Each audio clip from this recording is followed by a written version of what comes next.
네, 오늘은 우리 성탄절 다가와서요. 광고 말씀드린 것처럼 나가서 점등식도 이제 하게 됩니다. 설교가 너무 길지 않도록 제가 하겠는데요. 점등식을 하면서 제가 하게 될 테니까 이제 그 빛에 대해서 말씀을 좀 생각을 해봤습니다. 특별히 오늘 본문 말씀에 보면 별이 등장하지 않습니까? 이 세상에도 별이 있는데요. 스타라고 하죠. 영어로 스타라고 하는데 이 세상의 그 별, 스타, 사람에게 스타라는 말을 썼을 때 굉장히 그것은 이제 유명하고 많은 사람들에게 주목을 받고 인기를 누리는 이제 그런 별입니다. 그런 스타죠. 그런데 오늘 이 본문에 나오는 이 별에 대해서 또 한번 우리 성경에 나오는 별은 어떤 별인가 우리 한번 생각해 보면 좋겠어요. 동방박사나 헤롯 왕이나 또 아기 예수도 등장하지만 이 별이 사람은 아니지만 한번 동방박사를 인도한 이 별을 가지고 한번 말씀을 생각해 보겠습니다. 먼저 첫 번째로 생각해 볼 때 이 별은 빛이 있었기 때문에 그 역할을 할 수가 있었습니다. 동방박사들을 예수님이 계신 곳으로 경배할 수 있도록 인도했죠. 빛을 가지고 있기 때문에 빛을 보고 따라올 수가 있었다는 겁니다. 그래서 우리 성도들에게 있어서 이 세상에 우리 주님 자신도 세상의 빛으로 오셨지만은 우리 성도들도 이 세상에 빛이 되라고 그렇게 말씀하고 있지 않습니까? 예수님께서 요한복음 8장에 나는 세상의 빛이니 나를 따르는 자는 어둠에 다니지 아니하고 생명의 빛을 얻으리라 말씀하셨고요. 또 요한복음 12장에도 나는 빛으로 세상에 왔나니 무릇 나를 믿는 자는 어둠에 거하지 않게 하려 함이로다 그랬어요. 예수님 자신이 빛이고 또 예수님께 나와서 그에게 속하는 우리도 빛이라고 말씀하고 있습니다. 빌립보서 2장 15절에는 우리를 흠이 없고 순전하여야 한다. 그래서 어그러지고 거스르는 세대 가운데서 하나님의 흠없는 자녀로 세상에서 그들 가운데 빛들로 나타내며 그렇게 말씀하고 있어요. 이 세상에서 빛이신 주님을 모신 우리가 빛이라 또 빛이 되어야 된다고 말씀을 하고 있습니다. 마태복음 5장에서도 예수님께서 너희는 세상의 빛이라 산 위에 있는 동네가 숨기지 못할 것이요 사람이 등불을 켜서 말 아래 두지 않고 등경 위에 두나니 이러므로 집안 모든 사람에게 비치느니라.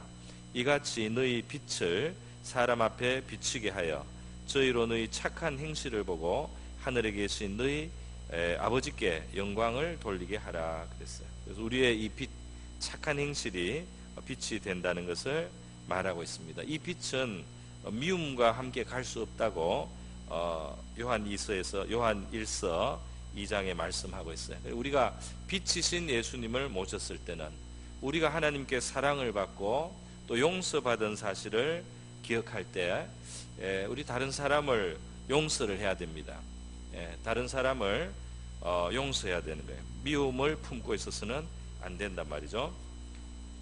빛 가운데 있다 하면서 그 형제를 미워하는 자는 지금까지 어두움에 있는 자요 그의 형제를 사랑하는 자는 빛 가운데 거하여 자기 속에 거리낌이 없으나 그의 형제를 미워하는 자는 어두움에 있고 또 어두움에 행하며 갈 곳을 알지 못하나니 이는 그 어둠이 그의 눈을 멀게 하였습니다 그랬어요.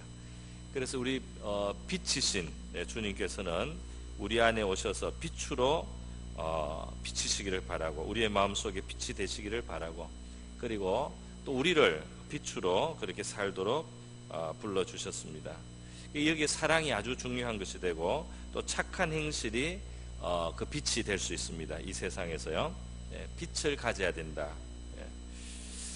베드로전서 3장 1절에는 이런 말씀이 있습니다. 아내된 자들아 이와 같이 자기 남편에게 순복하라. 이는 혹 도를 순종치 않는 자라도 말로 말미암지 않고 그 아내의 행위로 말미암아 구원을 얻게 하려 함이니 그랬어요. 그러니까 네 남편들이 아내를 보고 구원을 받게 될 수 있다 말이죠. 그것은 아내가 남편을 순복하고 또 그 도를 순종하지 않는, 복음을 받아들이지 않는 남편이라고 할지라도 말로 이 남편을 예수 믿게 하기 어렵단 말입니다.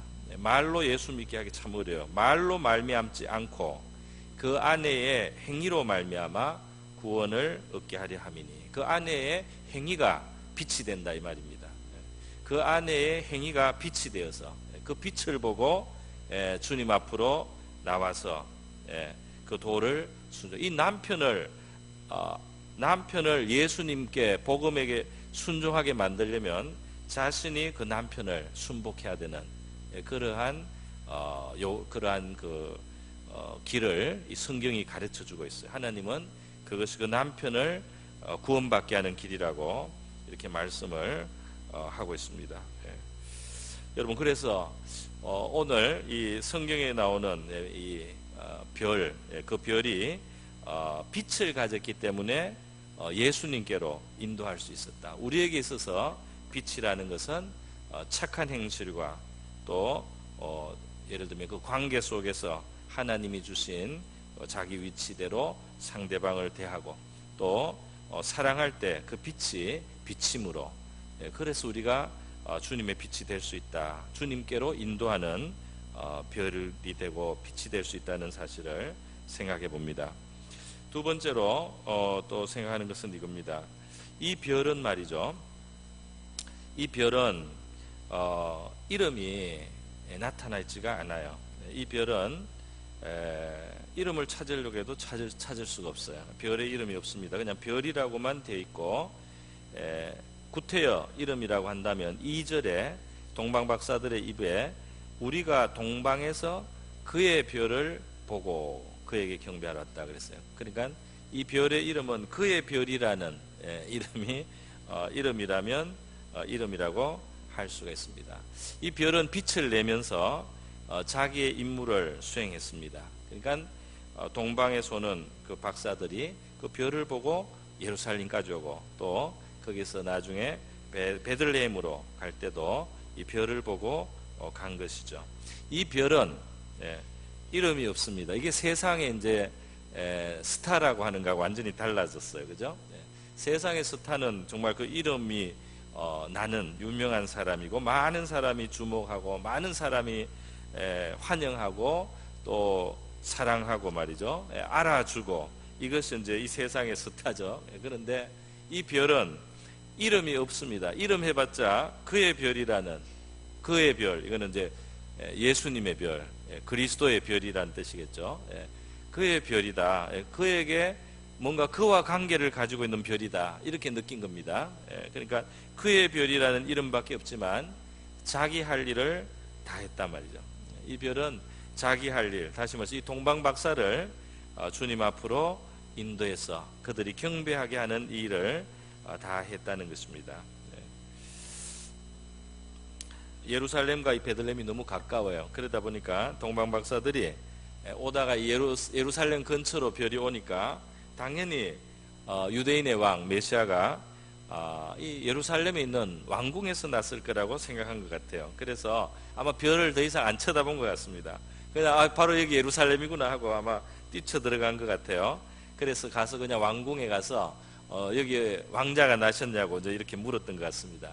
그런데 거기 왕자가 태어난 왕자가 없는 거예요. 그래서 유대인의 왕으로 그것이 메시아를 의미한다는 것을 깨닫게 되었어요. 그래서 메시아가 어디서 나겠는가 하고 헤롯 왕이 구약의 예언 성경을 잘 아는 대제사장이나 백성의 서기관들을 모아서 그리스도가 어디서 나겠느냐 물었더니 베들레헴 아주 예루살렘에서 아주 가까운 옆에 붙어 있는 동네입니다. 그래서 유대 땅 베들레헴아 너는 유대 고을 중에 가장 작지 않다. 내게서 한 다스리는 자가 나와서 내 백성 이스라엘의 목자가 되리라 하는 그 미가서 예언 말씀을 사람들이 생각해냈습니다. 그러니까 이제 보내면서 찾으면은 나에게 말을 알려달라 하고 이제 보낸 거죠. 이때 보니까 베들레헴을 향해서 이들이 이제 방향을 잡으니까 이 별이 다시 보였던 것 같아요. 그래서 9절에 보면 그 별이 문득 앞서 인도하여 가다가 악이 있는 곳 위에 머물러 서 있는지라 그랬어요. 결국 이 사람들이 이 별을 다시 주목했을 때 이 별은 예수님이 계신 곳으로 정확하게 인도한 것을 볼 수가 있습니다. 그 성경의 이야기는 그래서 동방 박사들이 그 별을 보고 매우 크게 기뻐하고 기뻐하였다. 이 별은 큰 기쁨을 줬습니다. 왜냐하면 그들을 그리스도에게로 인도했기 때문이죠. 이 별이 굉장히 그 빛깔이 아름답고 찬란하고 다른 별보다 크기 때문에 기쁨을 준 것이 아니었습니다. 이 별이 주님께로 그들을 인도했기 때문에 그들은 이 별 때문에 크게 기뻐하고 기뻐할 수가 있었던 것이죠. 심지어 이 별은 이름이 없습니다. 이름도 없는 별이에요. 아무도 그 이름을 알아주지 않는, 다만 그리스도와 관계가 있기 때문에 그의 별이라고만 하는 것입니다. 그래서 이 별이 예수님이 있는 곳으로 사람들이 딱 정확하게 도착했을 때 그들은 더 이상 이제 별을 쳐다보지 않습니다. 그들은 더 이상 별을 보고 기뻐하지도 않아요. 이제 예수님께로 왔기 때문에 다 목적이 이루어진 겁니다. 그래서 이들은 가장 귀한 것을 준비한 것을 예수님께 바치고 예수님께 경배를 해서 메시아를 그들이 환영하고 이제 맞이하는 모습을 볼 수가 있죠. 그리고 이 다음부터 별은 이제 성경에서 사라졌습니다. 더 이상 나오지 않았어요. 왜냐하면 임무를 다했기 때문이죠. 그 임무는 무엇이냐? 그리스도께로 인도하는 것이 이 별의 임무였다. 임무를 다하고는 이 별은 소리 없이 사라졌고 이제 아무도 그 별에 대해서는 관심을 갖지 않고 말하지 않습니다. 이제 물론 성경을 보고 우리가 이 별을 한번 주목해 주는데요. 이제 이 시대에는 이 별은 끝난 겁니다. 그래서요, 이 별은 예수님을 드러내고 자기를 감추었어요. 오늘 이 별은 말이죠. 사람은 아니지만 우리에게 많은 그 영감을 준다고 할 수가 있겠습니다. 이 세상의 스타는 주목을 안 받으면 견디지를 못해요. 이 스타가 사람들에게 주목을 안 받고 사람들이 안 알아주면 자기는 죽은 거예요.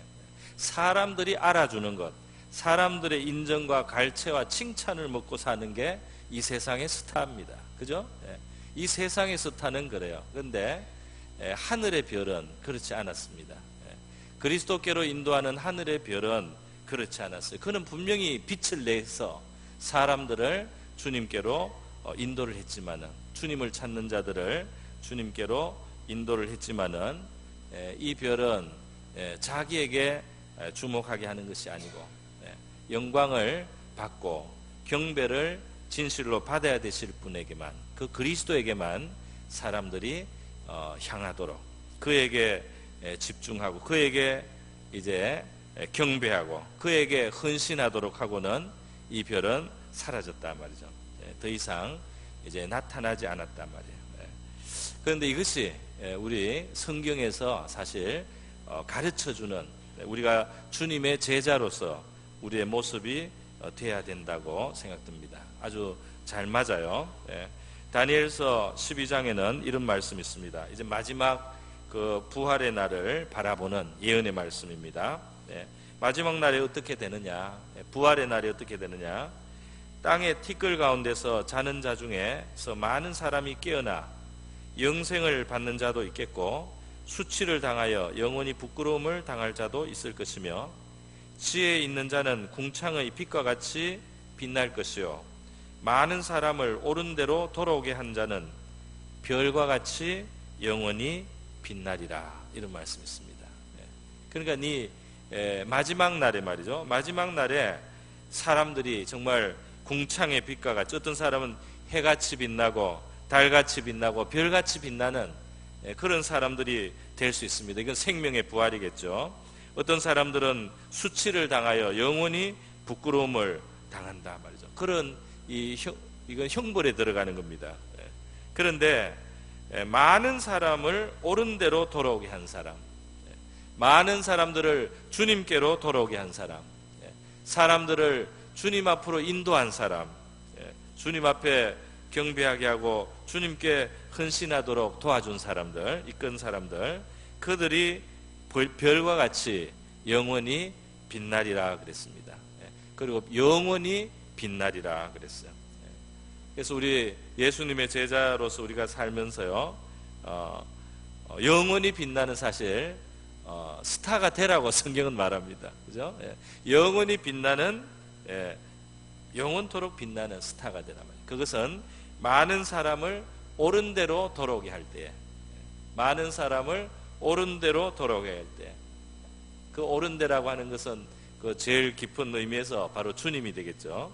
구원자에게, 구세주에게 많은 사람을 돌아오게 하는 그 사람이 별과 같이 영원토록 빛나게 될 것이다. 이게 참 하늘나라의 천국의 스타가 될 것이다, 이렇게 말합니다. 그러나 이 땅을 사는 동안에는 우리가 어떻게 되느냐 말이죠. 옳은 대로 돌아오게 할 때 내가 주목을 받지 않고, 내가 영광과 갈채를 받는데 관심을 갖지 않고, 정말 한 사람이 또 한 영혼이 예수님을 정말 만날 수 있도록 내가 선한 일로 또 사랑으로 또 하나님의 뜻에 맞게 순종하면서 그들이 나를 통해서 주님을 느낄 수 있고, 하나님을 느낄 수 있고 깨달을 수 있고, 그렇게 해서 주님께로 인도하는, 그리고는 더 이상 나의 어떤 권리를 주장하지 않고 말이에요. 나에게 어떤 영광이나 주목을 찾지 않고 주님께로 사람이 돌아오는 것으로 자기의 임무를 다했다고 생각하고, 그리고 주님께로만 사람을 인도하는 바로 이러한 제자가 될 때 우리가 주님이 기뻐하시는 그의 별이 될 수 있으리라고 믿습니다. 그런 별로 우리가 살아갈 수 있기를 바랍니다. 오늘 우리 나가서 이제 점등식 할 때 우리 그런 생각을 할 수 있을 것 같아요. 주님이 빛이시고, 우리가 주님을 정말 모시고 우리도 우리 안에 빛이 가득하기를 원하고요. 또 우리가 말없이 이 빛을 비치면서 빛을 비치는 저와 여러분이 되고, 또 우리 교회가 되고 주님께로 영혼을 인도하는 그런 삶을 살 수 있게 되기를 우리가 소망하면서 그렇게 대망하는 예수님의 그 성탄의 절에 우리가 하나님의 사랑과 은혜를 많이 깨닫고 기뻐할 수 있는 또 좋은 소식이 널리 증거될 수 있기를 우리가 소망하면서 그렇게 임하도록 하면 좋겠습니다. 말씀을 마치고요, 우리 찬송 하나 부르고 한번 기도 한번 하겠습니다. 찬송가 우리 116장을 한번 불러보겠습니다.